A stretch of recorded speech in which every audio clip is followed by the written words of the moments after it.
Panjenengan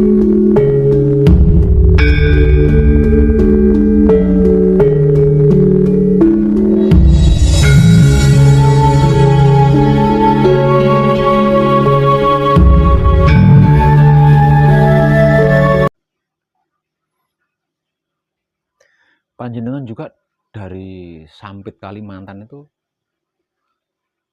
melalui YouTube juga. Tapi sebelumnya sudah pernah belajar. Kalau masalah itu belum pernah, ya. Yang lain maksudnya, yang lain. Cuma ikut-ikut di majelis. Pengajian.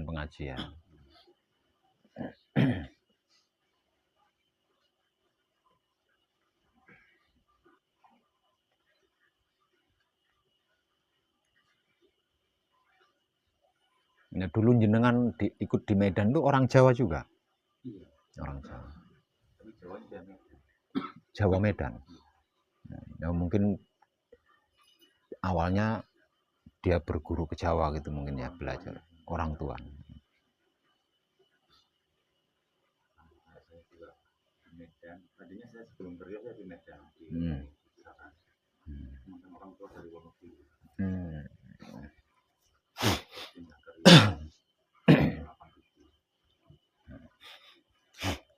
Kenal lagi sama yang di Medan tahun 2000.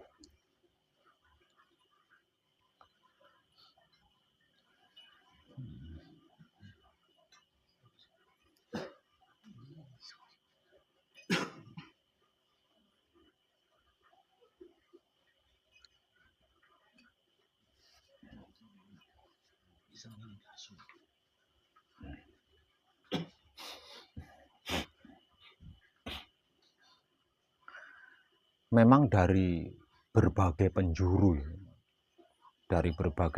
dunia,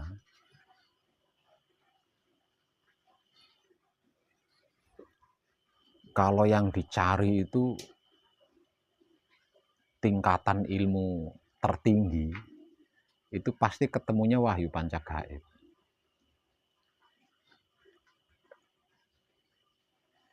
Dari penjuru dunia manapun itu. Nggak peduli itu orang luar negeri atau orang Jawa atau orang Indonesia, nggak peduli. Kalau yang dicari itu tingkatan ilmu tertinggi loh pokoknya ya. Tingkatan ilmu tertinggi. Pasti ketemunya Wahyu Pancagaib. Kenapa bisa seperti itu?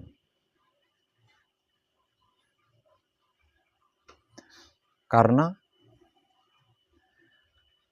seluruh wahyu gitu ya. Seluruh wahyu yang diturunkan ke dunia itu hanya untuk mengenal Wahyu Pancagaib.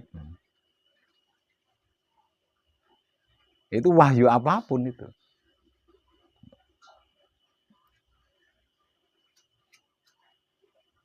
Wahyu apapun yang dikatakan oleh agama-agama itu sesungguhnya hanya untuk mengenal Wahyu Pancagaib.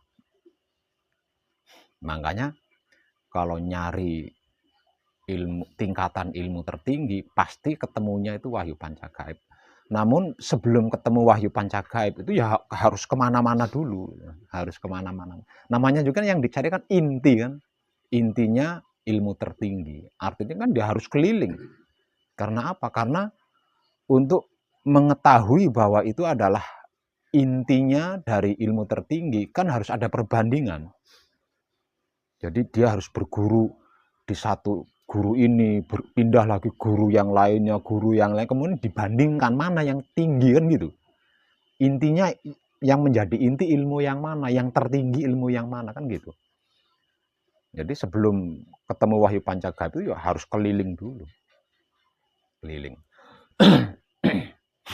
Nah, setelah keliling, nah dalam kelelahan, biasanya itu dalam kelelahan. Dalam kelelahan, bekalnya sudah habis, nah baru bisa ketemu Wahyu Pancagaib. Itu tidak bisa dibahas itu. Kejadiannya selalu seperti itu. Makanya mayoritas, bisa saya katakan 99% para pencari Tuhan yang ketemu wahyu pancagaib itu pasti sudah nol. Hampir nol, bukan sudah nol ya, hampir nol. Dalam artian sudah nggak punya apa-apa gitu loh. Sudah nggak punya apa-apa. Iya, sudah nggak punya apa-apa. Kenapa kok sudah nggak punya apa-apa? Selagi masih punya kan dibuat nyari ke sana kan keliling. Nah, semua itu kan butuh bekal itu. Keliling ke sana kan butuh bekal semua. Nah, setelah habis, nah di situ akan terjadi secara otomatis akan terjadi perenungan-perenungan. Saya belajar di sana begini, saya belajar di sana begini. Perenungan-perenungan. Dan kesimpulan dari hasil perenungannya ya tak lain dan tak bukan wahyu pancagaib. Kalau dia bukan orang Indonesia, pasti akan mendapat petunjuk untuk datang ke Indonesia. Karena pusaranya ada di Indonesia, wahyu pancagaib itu pusaranya ada di Indonesia. Makanya dari negara apapun, kalau sudah mengalami hampir nol, itu pasti akan mendapat petunjuk gitu untuk datang ke Indonesia. Nah, kalau sudah sampai di Indonesia, ketemunya wahyu pancagaib. Tapi pada era itu masih belum disebut sebagai wahyu pancagaib. Disebutnya masih sebagai wahyu Eko Buwono atau wahyu Eka Buwana.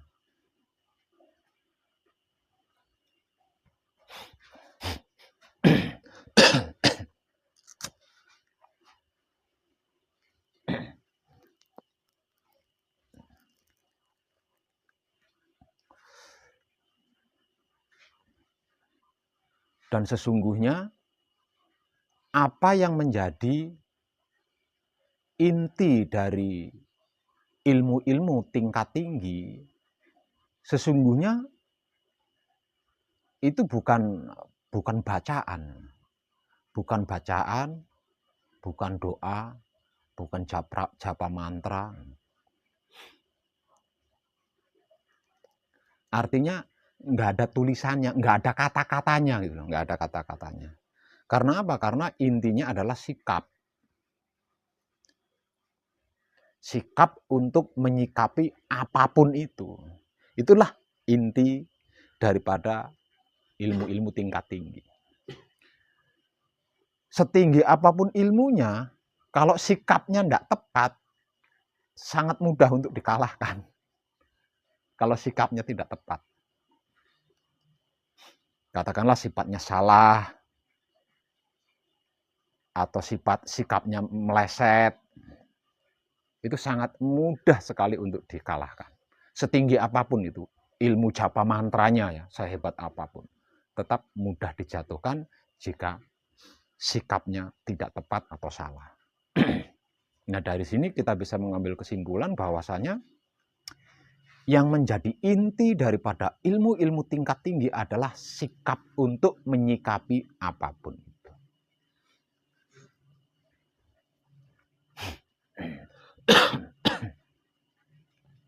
Wahyu kedua, kalau wahyu pancagaib itu kan wahyu pertama. Wahyu kedua yang diturunkan ke dunia setelah wahyu pancagaib adalah wahyu manembahing kawula Gusti. Nah, wahyu manembahing kawula Gusti ini lebih dikenal wahyu atau ilmunya para nabi.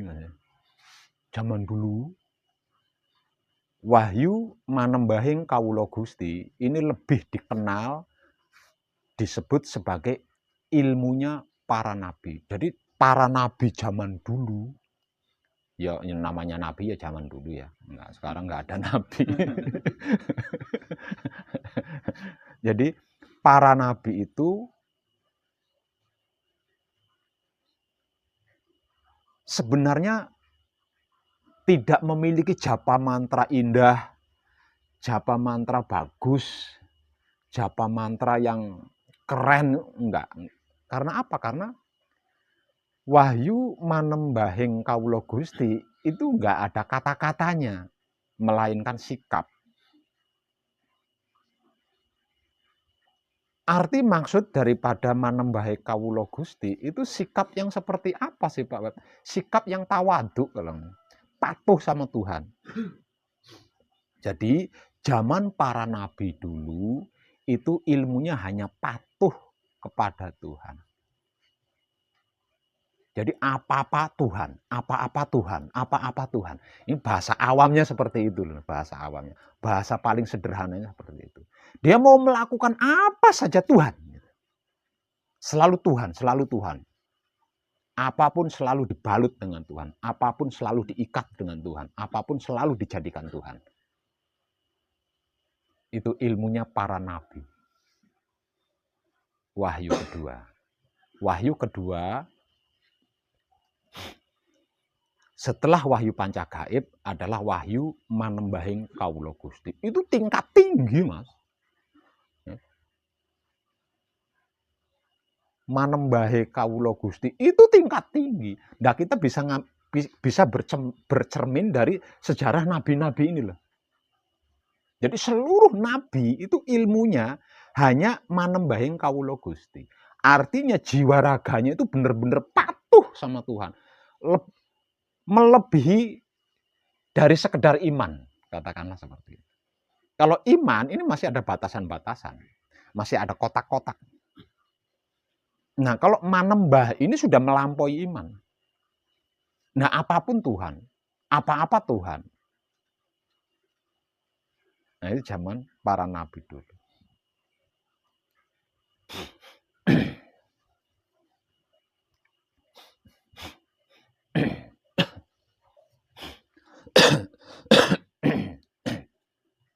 Hingga pada akhirnya wahyu manembahing kawula Gusti yang di dalam prakteknya adalah penyikapan atau sikap patuh hanya kepada Tuhan menjadi berkeping-keping. Artinya berpecah-pecah menjadi banyak bagian. Menjadi banyak bagian. Lah, sedangkan pokoknya yang disebut sebagai wahyu manembahi kawula Gusti ini berubah sebutan lagi menjadi wahyu manunggaling kawula Gusti. Wahyu ketiga. Setelah wahyu pancagaib. Nah, wahyu manunggaling kawula Gusti sebenarnya ini sama dengan wahyu manembahi kawula Gusti ini sama, hanya berbeda sebutan dikarenakan usia peradaban ini tadi. Agar supaya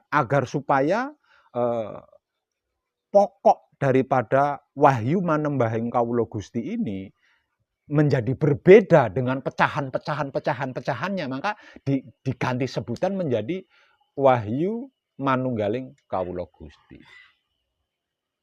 Nah, wahyu manunggaling kawula Gusti ini ilmunya para ahli setelah para nabi. Kalau istilah modernnya ini ilmunya para syekh gitu loh. Ilmunya para syekh. Jadi seluruh syekh zaman itu selain nabi gitu ya. Zaman syekh juga di zaman nabi juga sebutan syekh ini sudah ada loh ya. Di zaman nabi sebutan syekh ini juga sudah ada. Lah, para syekh yang menjadi inti ilmunya adalah wahyu manunggaling kawula Gusti. Nah, para syekh yang menjadikan para syekh ini tadi hebat gitu ya. Yang menjadikan para syekh ini tadi hebat dikarenakan para syekh ini apa-apa selalu bersama Tuhan. Manunggaling kawula Gusti. Apa-apa selalu bersama Tuhan. Kalau para nabi, apa-apa Tuhan. Apa-apa Tuhan. Nah, kalau para syekh, apa-apa selalu bersama Tuhan. Itu arti maksud daripada manunggaling kawula Gusti. Jadi apa-apa selalu bersama Tuhan. Melakukan apa saja itu selalu bersama Tuhan. Makanya para syekh itu tak tertandingi gitu. Artinya itu kesaktiannya enggak tertandingi. Dan seluruh syekh setara. Begitu juga dengan zamannya para nabi. Seluruh nabi itu setara. Hanya beda-beda tugas yang diemban saja. Selain tugas yang diemban, kalau berbicara ilmu kesaktiannya sama semua. Kesaktiannya sama semua. Hanya berbeda-beda mujizat. Itu tok. Begitu juga para syekh.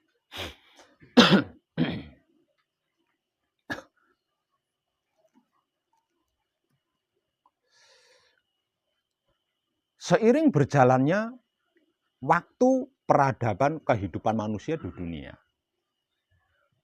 Wahyu ketiga setelah wahyu pancagaib dan wahyu manembahing kawula Gusti, yaitu wahyu manunggaling kawula Gusti. Ini juga sama mengalami perpecahan-perpecahan. Jadi punya perwakilan-perwakilan. Jadi satu misal ya seperti kita seperti ini ya. Nah, kan satu ya. Nah, terus sana mendirikan sendiri ya. Mendirikan sendiri. Nah, ini maksudnya seperti itu. Ini terjadi sejak zaman para nabi dulu, memang seperti itu. Nah, setelah pecahan daripada wahyu manunggaling kawula Gusti ini sudah tak terhitung ya, di berbagai penjuru sudah ada lah perwakilannya. Lah, untuk membedakan gitu loh, bahwa ini adalah babonnya, bahwa ini adalah bibitnya atau awalnya. Kemudian wahyu manunggaling kawula Gusti ini berubah sebutan lagi menjadi wahyu sampurnaning kawula Gusti. Nah, wahyu sampurnaning kawula Gusti ini para pelakunya adalah para kekasih Tuhan yang di zaman modern disebut sebagai wali, para wali gitu. Yang disebut sebagai para wali.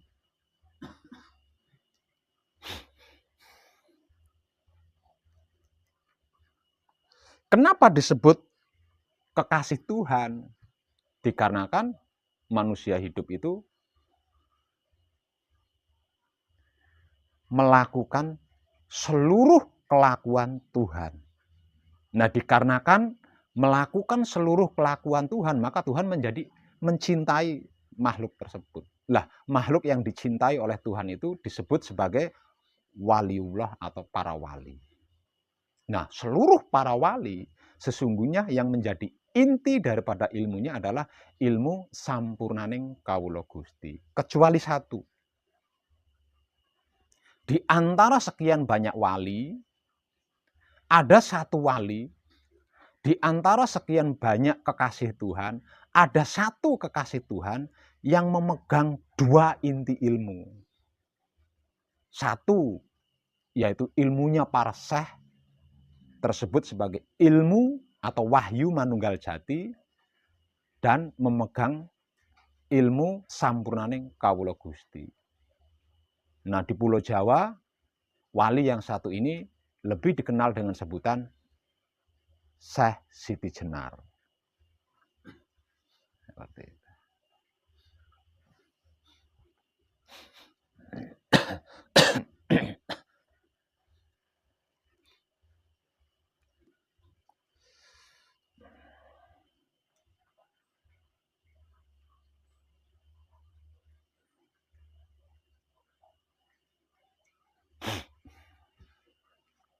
Sama seperti wahyu-wahyu lainnya. Sama seperti wahyu-wahyu lainnya. Pada akhirnya, seiring berjalannya waktu, ilmu sempurnaning kawula Gusti, ilmu leburing kawula Gusti ya.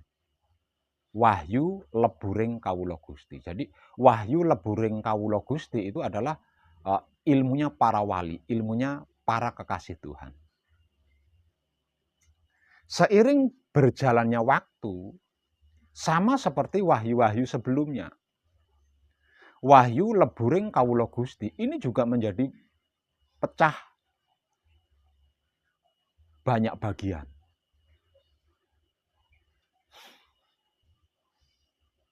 Memiliki banyak cabang-cabang, perwakilan, dan lain sebagainya. Lah, sedangkan upaya untuk membedakan bibit atau babon atau awal mulanya wahyu leburing kawula Gusti, maka wahyu leburing kawula Gusti ini berubah sebutan menjadi wahyu sampurnaning kawula Gusti. Lah, wahyu sampurnaning kawula Gusti ini hanya ada di Pulau Jawa. Hanya ada di Pulau Jawa. Dikarenakan pada masanya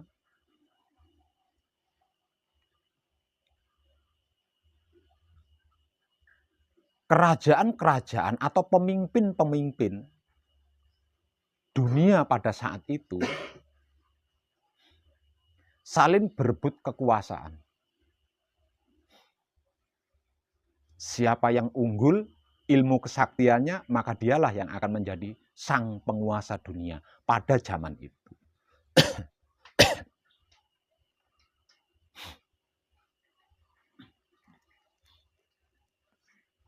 Lah, pada masa itu ilmu sampurnaning kawula Gusti yang sesungguhnya adalah wahyu sama dari yang pertama tadi. Dari yang kedua tadi. Hanya berubah sebutan saja. Dikarenakan mengikuti peradaban kehidupan manusia pada zamannya. Beralih menjadi ilmu kesaktian. Sudah bukan ilmu untuk menuju ke Tuhan lagi. Namun tidak semua. Ada beberapa di antaranya tetap kekeh berpedoman kepada Tuhan, dan tidak sedikit yang menggunakan ilmu sampurnaning kawula Gusti ini untuk berebut kekuasaan.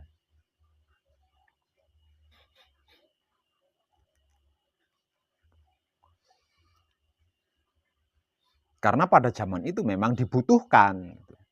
Ilmu itu dibutuhkan. Jika tidak punya kehidupan.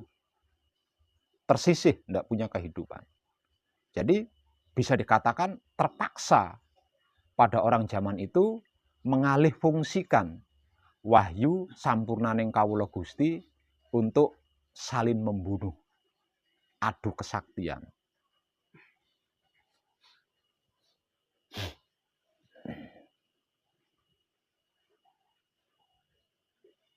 Jadi bisa disimpulkan bahwa ilmu sampurnaning kawula Gusti adalah ilmunya para pendekar. Bisa disimpulkan seperti itu. Ilmunya para pendekar. Dan seiring berjalannya waktu sama. Dikarenakan ilmunya kan satu sebenarnya itu. Wahyunya kan satu, hanya berubah-ubah saja nama sebutannya. Sama. Jadi setiap pendekar yang sudah menjelang usia tua, entah itu seorang raja atau patih atau bawahannya atau rakyat jelata. Seseorang yang berhasil menelan kehebatan wahyu sampurnaning kawula Gusti di akhir usianya, menjelang usia tuanya, pasti bertapa. Kalau dalam istilah modernnya bertobat. Kalau zaman dulu bertapa. Kalau zaman sekarangnya bertobat. Pasti bertobat alias meninggalkan dunia kependekarannya. Maka pendekar pada zaman itu karena memang dunia sedang gonjang-ganjing, kan banyak jumlahnya pendekar itu. Nah, setiap pendekar yang bertobat menggunakan istilah sendiri. Ada lagi pendekar yang bertobat menggunakan istilah sendiri. Sehingganya wahyu sampurnaning kawula Gusti ini tadi menjadi banyak sebutan. Menjadi banyak. Lah, untuk membedakan wahyu sampurnaning kawula Gusti dengan pecahan-pecahannya, maka wahyu sampurnaning kawula Gusti ini dirubah sebutannya. Dirubah sebutannya menjadi wahyu sampurnaning pati lan urip. Lah, wahyu sampurnaning pati lan urip dikenal dengan sebutan adalah ilmunya orang-orang yang bertobat. Bisa disimpulkan seperti itu. Lah, kelima wahyu ini, wow. Itulah 5 wahyu itulah yang menjadi inti daripada tingkatan ilmu-ilmu tertinggi. Nah, dari sini kita bisa mengambil kesimpulan bahwa yang menjadi intinya ilmu-ilmu tertinggi bukan japa mantra, bukan doa, bukan tulisan, bukan kata-kata, melainkan sikap untuk menyikapi apapun itu. Nah, sejak zaman itu, sejak zaman kedua sampai zaman sekarang ini, nggak ada yang lebih tinggi daripada wahyu manembahing kawula Gusti. Tidak ada yang lebih tinggi dari wahyu manunggaling kawula Gusti. Tidak ada yang lebih tinggi daripada wahyu leburing kawula Gusti. Tidak ada ilmu yang lebih tinggi daripada wahyu sampurnaning kawula Gusti. Dan tidak ada ilmu yang lebih tinggi lagi dibandingkan wahyu sampurnaning patilan urip.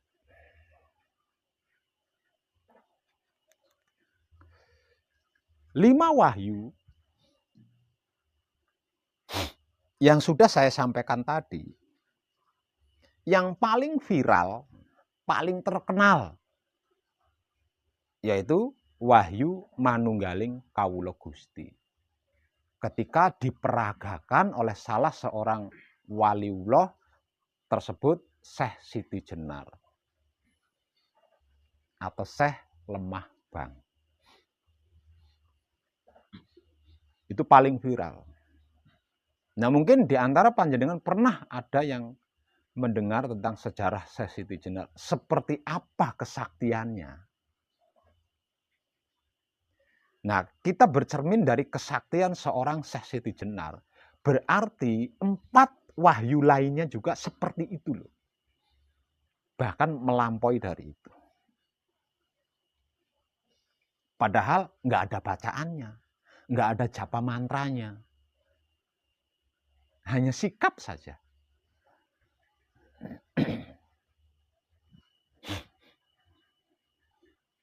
Nah, dari apa yang sudah saya informasikan tadi, kita bisa mengambil kesimpulan bahwasanya wahyu pancagaib adalah luar biasa. Karena untuk mengenal wahyu pancagaib dibutuhkan 5 wahyu lainnya. Pertama, wahyu manembahing kawula Gusti. Itu hanya untuk mengenal wahyu pancagaib loh. Yang kedua, wahyu manunggaling kawula Gusti.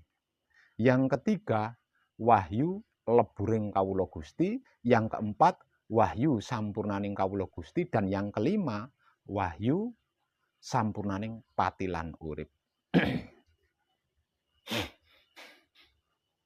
Di antara 5 wahyu ini yang paling viral di tanah Jawa.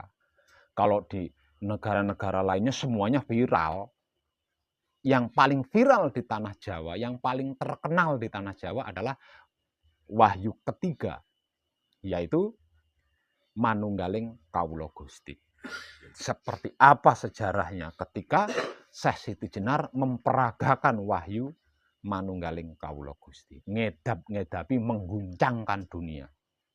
Lah, 5 wahyu setelah wahyu pancagaib ini di era modern ya, di era modern lebih dikenal dengan sebutan pasrah kepada Tuhan. Menerima keputusan Tuhan, mempersilahkan kuasa Tuhan, merasakan kenyataan Tuhan, dan menebar cinta kasih sayang Tuhan. Ini istilah modern. Zaman dulu, pasrah kepada Tuhan, menerima keputusan Tuhan, mempersilahkan kuasa Tuhan, merasakan kenyataan Tuhan, menebar cinta kasih sayang Tuhan ini tadi disebut sebagai manembahing kawula Gusti, manunggaling kawula Gusti, leburing kawula Gusti, sampurnaning kawula Gusti, dan sampurnaning pati lan urip. Di zaman milenium yang paling viral satu. Ya. Di antara 5 wahyu ini, yang paling viral, yang paling terkenal di zaman milenium satu. Yaitu sampurnaning pati lan urip. Atau menebar cinta kasih sayang Tuhan. Sampurnaning pati lan urip atau menebar cinta kasih sayang Tuhan ini di era milenium dikenal sebagai apa? Di era milenium dikenal sebagai inna lillahi wa inna ilaihi rojiun.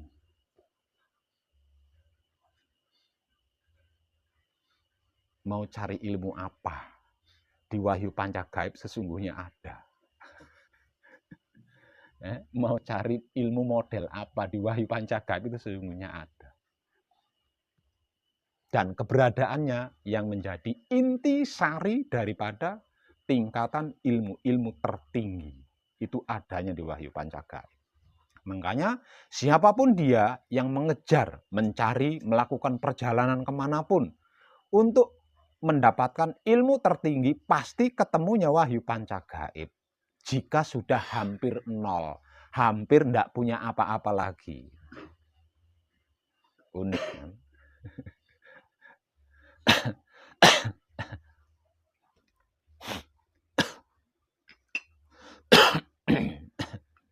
Jadi jangan dikira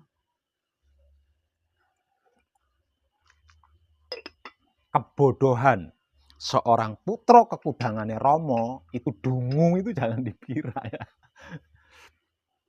Karena apa? Karena kebodohan seorang putra kekudangannya Romo adalah memegang 5 inti tingkatan ilmu tertinggi, yaitu manembahing kawula Gusti atau pasrah kepada Tuhan. Ilmu manembahing kawula Gusti atau ilmu pasrah kepada Tuhan. Ilmu manunggaling kawula Gusti atau ilmu menerima keputusan Tuhan. Ilmu leburing kawula Gusti atau ilmu mempersilahkan kuasa Tuhan.